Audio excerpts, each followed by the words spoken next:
حضرت عمر رضی اللہ تعالیٰ عنہ سے تیل کا پیالہ گر گیا تو انہوں نے زمین کو حکم دیا کہ اس کو جذب نہ کرے، پیالے میں آ جائے۔ کیا یہ بات ٹھیک ہے؟ کہانی ہے یار، خدا نہ آ جائے۔ دریائے نیل کو خط لکھ دیا۔ نبی علیہ السلام نے کسی درخت کو، کسی جھاڑی کو، کسی پہاڑ کو، کسی دریا کو کوئی خط لکھا ہے کبھی؟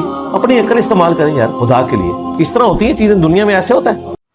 مرزا صاحب یہی وہ جملہ ہے جو مشرکین مکہ بولتے تھے، یقول الذین کفروا ان ھذا الا اساطیر الاولین، کہ یہ قرآن گزرے ہوئے لوگوں کی کہانیاں ہیں۔ آپ کی طرح جب انہوں نے اپنی عقل کو معیار حق بنایا تو قرآن کو جھٹلا دیا، اور آپ نے معجزات و کرامات کا انکار کر دیا یہ کہہ کر کہ یہ عقل میں نہیں آتا، یہ کہانی ہے۔ میں آپ سے پوچھنا چاہتا ہوں، قرآن کہتا ہے فَأَوْحَيْنَا إِلَى مُوسَىٰ أَنِ اضْرِب بِّعَصَاكَ الْبَحْرَ فَانْفَلَقَ فَكَانَ كُلُّ فِرْقٍ كَالطَّوْدِ الْعَظِيمِ، عصا مار کر دریا میں 12 راستے بنانا عقل میں آتا ہے۔ فَقُلْنَا اضْرِب بِّعَصَاكَ الْحَجَرَ فَانْفَجَرَتْ مِنْهُ اثْنَتَا عَشْرَةَ عَيْنًا قَدْ عَلِمَ، عصا پتھر پر مارنے سے 12 چشمے جاری ہو جائے، عقل میں آتا ہے۔ آسمان سے من سلاوا نازل ہونا عقل میں آتا ہے۔ قرآن کہتا ہے وَظَلَّلْنَا عَلَيْكُمُ الْغَمَامَ وَأَنزَلْنَا عَلَيْكُمُ الْمَنَّ وَالسَّلْوَىٰ، اور قرآن کہتا ہے قال اللہ انی منزلها علیکم فمن یکفر بعد منکم، آسمان سے دسترخوان نازل ہو جائے، عقل میں آتا ہے۔ من یرتد الیک طرفک، آنکھ جھپکنے سے پہلے تخت بلقیس سامنے آ جائے، عقل میں آتا ہے۔ فقال لهم اللہ موتوا ثم احیاہم، 70,000 بندہ نبی کی دعا سے زندہ ہو جائے، عقل میں آتا ہے۔ قال انی عبد اللہ آتانی الکتاب وجعلنی نبیا، عیسیٰ علیہ السلام نے بچپن میں کلام کیا، کیا عقل میں آتا ہے؟ قلنا یا نار کونی بردا وسلاما علی ابراہیم، ابراہیم علیہ السلام کو آگ نے چھوا ہی نہیں، کیا یہ عقل میں آتا ہے؟ قرآن کہتا ہے ثم بعثناکم من بعد موتکم لعلکم تشکرون، 70 سردار حضرت موسیٰ علیہ السلام کی دعا سے زندہ ہو جائیں، عقل میں آتا ہے۔ اقتربت الساعۃ وانشق القمر، چاند کے ٹکڑے ہو کر، یعنی چاند ٹکڑے ہو کر پھر جڑ جائے، عقل میں آتا ہے۔ کذالک یحیی اللہ الموتى ویریکم آیاتہ لعلکم تعقلون، گوشت کا ٹکڑا لگانے سے مردہ زندہ ہو جائے، عقل میں آتا ہے۔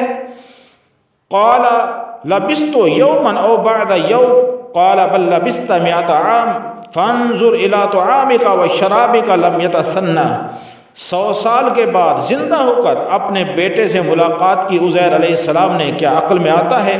باپ کی عمر کم اور بیٹے کی عمر زیادہ ہو، یہ عقل میں آتا ہے۔ فتبسم ضاحکا من قولها، کئی میل دور فضا سے چیونٹی کی بات سن کر مسکرانا، عقل میں آتا ہے۔ مرزا جہلمی صاحب، آپ کی عقل کب سے معیار دین بن گئی کہ جو بات تمہاری عقل میں نہ آئے وہ دین نہیں ہے، وہ معجزہ نہیں ہے، وہ کرامت نہیں ہے۔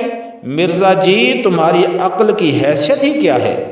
پہلے اپنی عقل کا معیار بتاؤ، تمہاری عقل کا معیار کیا ہے؟ کیا کہیں قرآن میں لکھا ہے کہ تمہاری عقل ہی معیار حق ہے؟ کیا کہیں حدیث میں لکھا ہے کہ تمہاری سوچ ہی معیار حق و باطل ہے؟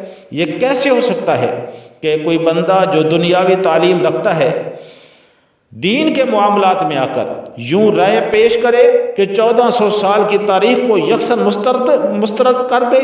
مرزا صاحب، ہزاروں ایسے واقعات قرآن و حدیث میں موجود ہیں جو عقل میں نہیں آ سکتے، لیکن اللہ فرماتا ہے لا ریب فیہ، اس میں شک کی گنجائش نہیں۔